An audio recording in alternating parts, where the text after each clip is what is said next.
Hello বন্ধুরা, তোমরা সবাই কেমন আছো? আশা করি ভালো আছো। আমিও খুব ভালো আছি, কিন্তু প্রচণ্ড গরম। তবু ভাবছি এই গরমে আজকে আমি একটা তোমাদের সঙ্গে রান্না শেয়ার করব। এটা হচ্ছে একটা তেলাপুঁই মাছের আলু দিয়ে পাতলা ঝোল, খুব সহজ, খুব কম মশলা দিয়ে। দেখো আমি আজকে এই রান্নাটা করব। দেখো পুরো ঘেমে ভিজে চান করে গেছি, কিন্তু তবুও আমি এই আজকে রান্নাঘরের এই রান্নাটা করব বলে ঠিক করেই রেখেছি। আর তোমরা দেখতে থাকো কীরকম করে রান্না করি। আমার সমস্ত রান্নার উপকরণ দেওয়া থাকবে, তোমরা সহজেই সেটা রান্না করতে পারবে। আর পুরো ভিডিওটা দেখবে, কারণ কি বলো তো, মাঝখানে অনেক টিপস আছে যেই রান্নার মধ্যে, যেগুলো তোমাদের হয়তো কাজে লাগতে পারে। কেমন? জানো তো বন্ধুরা, এই টমেটোর বীজে ইউরিক অ্যাসিড বাড়িয়ে দেয়। ওই জন্য টমেটোটা দেখো আমি কীরকম করে কাটলাম, যাতে বীজটা পুরো গোটাই বেরিয়ে আসে। এতে ইউরিক অ্যাসিড বাড়ে না এবং টমেটোটাও খাওয়া হয়। আর এই পেঁয়াজ কাটার সময় যদি পেঁয়াজের মুখটা কেটে জলে ভিজানো থাকে, তাহলে কি হয় বলো তো, খোলাটা খুব সুন্দর করে ছাড়ানো হয়ে যায় আর চোখ দিয়েও জল পড়ে না। আমি যেহেতু একটা পেঁয়াজ কাটছি, তাই আমি জলে ভিজাইনি, কিন্তু যখন আমি অনেক পেঁয়াজ কাটি তখন কিন্তু আমি জলে ভিজিয়েই কাটি। আর এই যে বাজার থেকে ধনেপাতা আনলে, এই যে ধনেপাতার যে শিকড়গুলো থাকে না, এইগুলো যদি একটা পাত্রে মাটি কিংবা মাটির মধ্যে যদি এটা পোতা হয়, তাহলে নতুন করে গাছ হয়। তোমরা কি সেটা জানো? আর এই যে আমি আলু সেদ্ধ করার সময় প্রেশার কুকারে একটু লবণ দিয়ে দিই, তাতে কি হয়, আলু ফেটেও যায় না আর খোলাটাও খুব সুন্দর করে ছাড়ানো হয়। তবে ঠান্ডা হলে খোলা খুব ভালো ছেড়ে যায়। এই দেখো আমি দিচ্ছি তিল। তিল কিন্তু শরীরে ক্যালসিয়াম পূরণ করে, তাই আমি পোস্তর সাথে বেশিরভাগ সময় সাদা তিল ব্যবহার করি। এতে কি হয় বলো তো, পোস্তর স্বাদটা নষ্ট হয় না, অথচ তিলটাও খাওয়া হয়ে যায়। আর এই যে লঙ্কাগুলোর যদি বোটা ছাড়িয়ে রেখে দেওয়া যায়, তাহলে অনেক দিন ভালো থাকে। এই দেখো বন্ধুরা, আমি আজকে তেলাপুঁই মাছটা যে রান্না করছি, কি কি লাগছে দেখো। এই যে আমি তেলাপুঁই মাছটা কেটে ধুয়ে ভালো করে নুন হলুদ মাখিয়ে ভেজে নিয়েছি। আর এতে দিচ্ছি এই যে কাঁচা লঙ্কা, একটা পেঁয়াজ, আর এই পোস্ত আর তিল। যেহেতু পোস্তর অনেক দাম, তাই আমি পোস্তর সাথে একটু তিল মিশিয়ে দিই। এটাকে শুকনো গুঁড়ো করে মানে পেস্ট করে তারপরে একটুখানি জল দিয়ে রেখেছি। আবার যখন নাকি তরকারিতে দেবো তখন আর একটু এটাকে ঘুরিয়ে নেব। আর এই হচ্ছে আলু, আলু সিদ্ধ করে কেটে রেখেছি। এটাতে অনেক সুবিধা আছে, খুব তাড়াতাড়ি হয়ে যায়। তারপরে যাদের সুগার আছে তাদের জন্য খুব উপকারী, আলু সিদ্ধ করে রান্না করলে জলটা ফেলে দিলে। আর এই যে টমেটো, আর নিয়েছি এই ধনেপাতা। আর যা যা লাগবে রান্না করার সময় দেখাবো। এটা আমি রান্নার আগে একবার পেস্ট করে নিচ্ছি।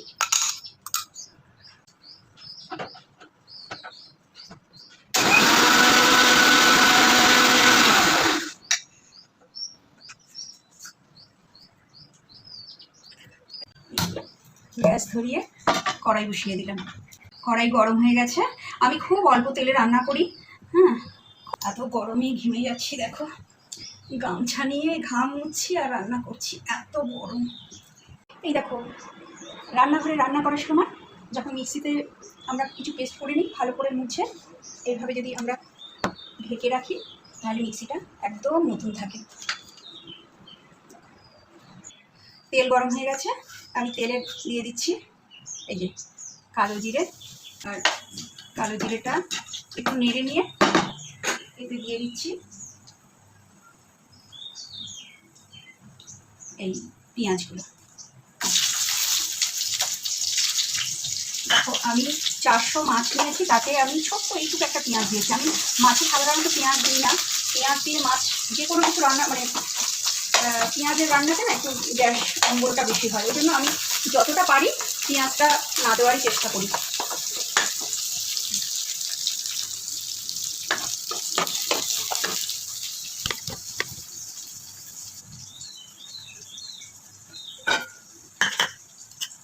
এই দেখো এই কাঁচা লঙ্কাগুলো আমি একটুখানি করে কেটে নেব প্রত্যেকটা। তাতে কী হবে বলো তো, যারা তরকারিতে লঙ্কা খায় না, লঙ্কাটা খুব তাড়াতাড়ি বেছে নেওয়া যাবে। আবার যারা লঙ্কা খায় তাদের জন্যও খুব ভালো। এর মধ্যে একটুখানি কেটে দিলে এর মধ্যে ঝোলের রসগুলো ঢোকে, লঙ্কাটা খুব টেস্টি লাগে।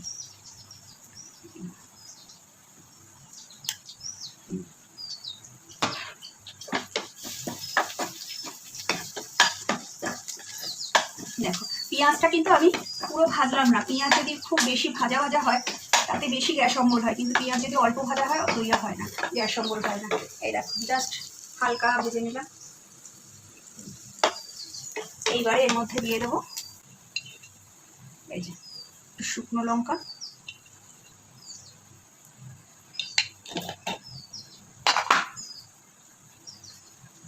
আর দিয়ে দেবো এই যে টমেটোগুলো।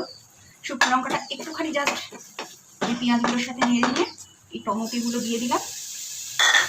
আর এর মধ্যে দেবো একটু লবণ দিয়ে দেবো যাতে এই টমেটোগুলো তাড়াতাড়ি মজে যায়। দেখো আমি এতে কিন্তু আর কোনো মশলাই দেবো না, কিন্তু ভীষণ ভালো খেতে হয় জানো। যারা অনেকে আছে না তেল ঝাল মশলা কম খায়, দেখো আমার এই রান্নাটাতে এই দেখো দেখাচ্ছি তোমাদের, দেখো কড়াইতে,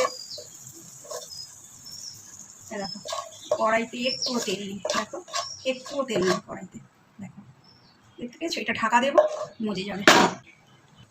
এই দেখো আমি ধনে পাতাগুলো যেহেতু ধুয়ে কুচিয়ে নিই, এই জন্য কুচাবার পরে দেখো এরকম ছাঁকনি করে যদি তোমরা ধনে পাতা ধো তাহলে ধনে পাতা আর একটাও কিচ্ছু হবে না, মানে। এবারে দেখো আমি এটা টমেটোটা মজে গেছে, এবার আমি এতে এই তিল আর পোস্ত পেস্ট করে রেখেছি, তাতে দুটো কাঁচা লঙ্কাও দিয়েছিলাম, এইটা আমি এখন এখানে দিয়ে দেবো।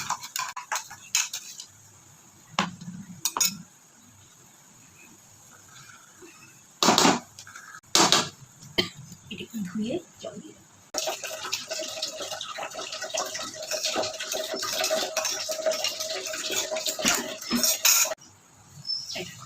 দিয়ে দিচ্ছি। এবারে এটা একটু আঁচটা বাড়িয়ে দিয়ে এটাকে নেড়ে নিলাম।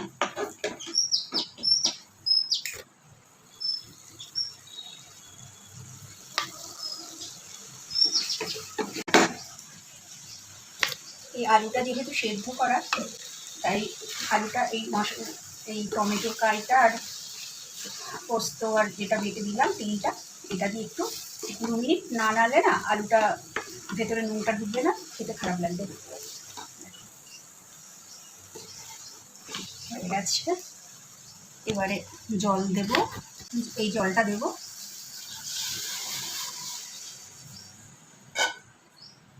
আর এই কাঁচা লঙ্কাগুলো দিয়ে দিলাম।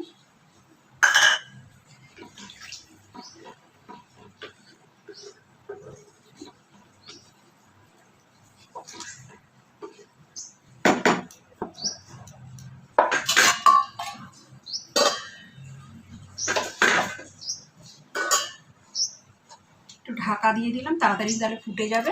এবার ঢাকনাটা খুলে, এই দেখো ফুটে গেছে।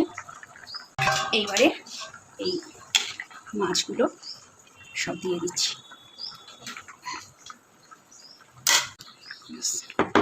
জাস্ট 2 মিনিট ফুটলেই নামিয়ে নেব। এইবারে দিয়ে দেবো এই যে ধনে পাতাগুলো।